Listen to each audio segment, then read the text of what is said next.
যাব। আমি দ্বিতীয় অগ্নিবাণ দ্বিতীয় প্রশ্ন নিয়ে আসছি স্যার। আমার প্রশ্ন, মমতা বন্দ্যোপাধ্যায় বারবার একই কথা বলছেন। তিনি বলছেন বিএলএদের ভেতরে থাকতে হবে, তিনি হুমকি ধমকি দিচ্ছেন। বিএলএ কেন শুনানিতে থাকবে না মমতার প্রশ্ন। হুমকিতে নেই ডর, কমিশনই কি এবার জাদুকর? কমিশন জানিয়ে দিয়েছে যে কোনোভাবে কোনো হুমকি ধমকি চমকিতে কাজ হবে না, হুমকি দিলে ব্যবস্থা হবে। আমার মনে পড়ে যাচ্ছে মীরা পাণ্ডের প্রসঙ্গের কথা, আলোচনায় ফিরব। মীরা পাণ্ডের সময় মমতা বন্দ্যোপাধ্যায়ের একই রকমভাবে অনেক কিছু বিষয় আপত্তি ছিল, ধোপে টেকেনি। মীরা পাণ্ডে নিজের জমিতে নিজে আঁকড়ে ধরে নিজের সমস্ত কাজটা সঠিকভাবে করেছিলেন। আমার প্রশ্ন হচ্ছে নীলাভর কাছে, মনোজ আগরওয়ালকে কি 26-এর মীরা পাণ্ডে মনে হচ্ছে? সমস্ত কিছু প্রসেস, হুমকি ধমকি, এসআইআর হতে দেব না, কাগজ দেখাতে দেব না, কাগজ করতে দেব না, সব কিছু হুমকির পর সব কিছু আবার লাইনে আসছে, সব হচ্ছে, এসআইআরও হচ্ছে, শুনানিও হচ্ছে, শুনানিতে যেতেও বলছেন মমতা বন্দ্যোপাধ্যায়, কিন্তু সাথে ধমকি হুমকি চমকি বিএলএ ঢুকিয়ে দেবো এসবও চলছে। বলুন। দেখুন, প্রথমত আমি সকল দর্শক বন্ধুদের নতুন বছরের শুভেচ্ছা জানাই, কল্পতরু দিবসের শুভেচ্ছা জানাচ্ছি। সালটা 2026, তৃণমূল ভ্যানিশ, এটা তৃণমূলরা বুঝতে পারছে। তার কারণটা কি, এই যে শুনানি পর্ব চলছে, এখানে কেন বিএলএ-2দের ঢোকানোর চেষ্টা চলছে জানেন তো? কারণ শুনানিতে যখন বিএলও থাকবে, এইআরও থাকবে, ইআরও থাকবে, তাদের ওপর একটা মানসিক চাপ তৈরি করার চেষ্টা হবে। সেখানে ঢুকে বিএলও-2রা যদি মানসিক চাপ তৈরি করতে পারে, এবং যেহেতু যারা সরকারি দলের লোক, তাদের একটা প্রভাব আছে প্রশাসনের মধ্যে, এটা তো অস্বীকার করতে পারবে না। সেই প্রভাবের কাছে এবং সেই মানসিক চাপের কাছে তখন কি হবে, বিএলও, ইআরও এবং এইআরওরা তারা তাদের কথা অনুসারে শুনানি করতে বাধ্য হবে, এবং এই জিনিসটাই চাইছে। কারণ শুনানিতে যাতে করে যারা অবৈধ ভোটার, যাদের নাম বাদ যাওয়া উচিত, তাদের নাম বাঁচাতে উনি বসে রয়েছেন। কিন্তু এখানে আমাদের বক্তব্য হচ্ছে, বা আমার বক্তব্য হচ্ছে, কমিশনকে দায়িত্ব নিতে হবে যাতে একটাও অবৈধ ভোটার এই লিস্টে না থাকে। কারণ কমিশনের এটা এসআইআরটা কমিশনের কর্মসূচি, এবং এই এসআইআর কর্মসূচির জন্য বহু মানুষের আজকে সমস্যা হচ্ছে। তারা ফর্ম ফিল আপ করছেন, তাদের কাগজপত্র জমা দিতে, প্রত্যেকটা সাধারণ মানুষ কিন্তু কোঅপারেশন করছেন।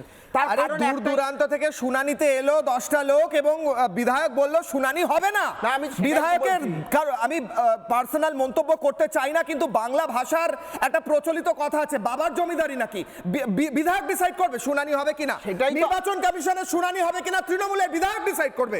দেখুন, আমি তো সেটাই বলছি, কারণ প্রত্যেকটা সাধারণ মানুষকে তারা সহযোগিতা করছে। কারণ কি, তারাও চাইছেন যাতে ভোটার লিস্ট থেকে ভোটাররা বাদ যায়, অবৈধ ভোটাররা বাদ যায়। সেখানে গিয়ে কোনো একজন বিধায়ক সে দাদাগিরি করবে, সেটা কেন কমিশন মেনে নেবে?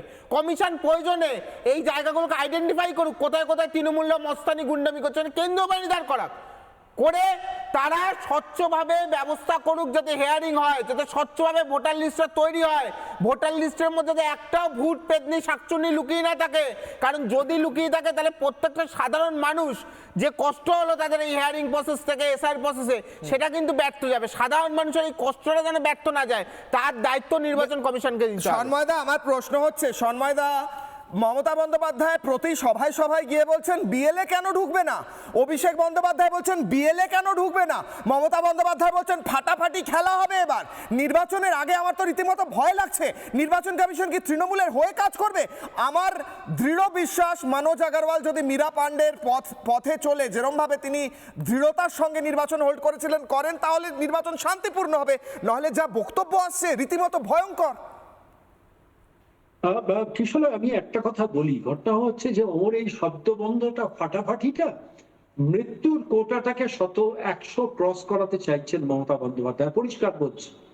মানে একটা নির্বাচন এলেই তো আমাদের অতীত অভিজ্ঞতা দেখেছি 56টা মানুষের মৃত্যু, নির্বাচন এলে দেখেছি 72 জন মানুষের মৃত্যু।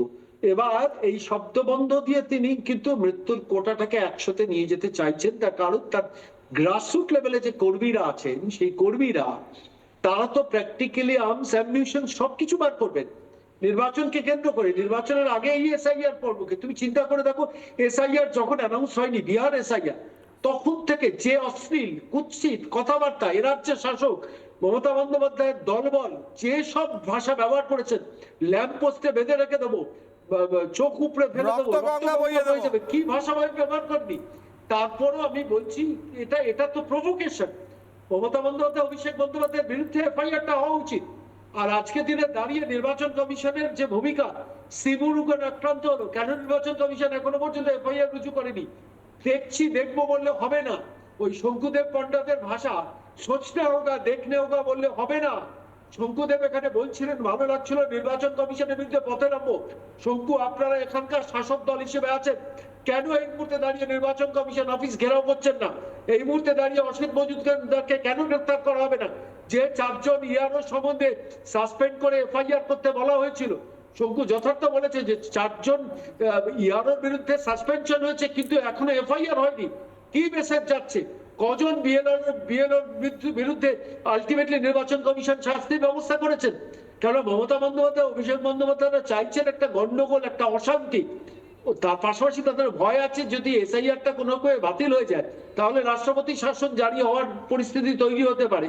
তার জন্য চমকাচ্ছেন, ভয় দেখাচ্ছেন। কিন্তু আমার ভয়টা কুশল হয় অন্য জায়গায়। সেটা আলটিমেটলি গ্রাসরুট লেভেলের তৃণমূলের যারা অ্যাক্টিভিস্ট, তারা তো এই মানেগুলোকে যে ভাষায় কনভার্ট করবেন তাতে মানুষের তো প্রাণহানি হতে পারে।